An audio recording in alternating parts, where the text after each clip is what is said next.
নেই, আমার পড়ার কাছে আছে, তোমাদেরও বলছি পড়াশোনা করো ভালো করে, বড় হও। আর যারা নাচ করছো, নাচ করবো শুধু বাড়ি চলে যাবো সেটা করলে হবে না।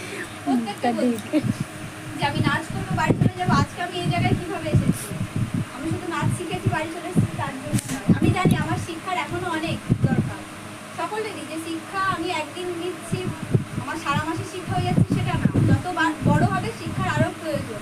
নাচ শিখছি মানে শুধু নাচ করে বাড়ি চলে যাবো সেটা না, নাচের সম্বন্ধে পুরোটা তোমাদের জানতে হবে, যেমন তাল মুদ্রা সব কি করতে হবে, তার জন্য কি করতে হবে, এখানে আমি যদি তোমাদের একবার করাই বাড়ি গিয়ে 7 দিনে কভার করবে, একদিন আমি বাদ দিলাম 6 দিনে 2 বার করে করতে হবে অন্তত এক একদিন, তাহলে কভার হবে 12 বার। যেটা আমার কাছে একবার করছো 12 বার বাড়ি গিয়ে করবে প্র্যাকটিস, তাহলে কতবার হবে 13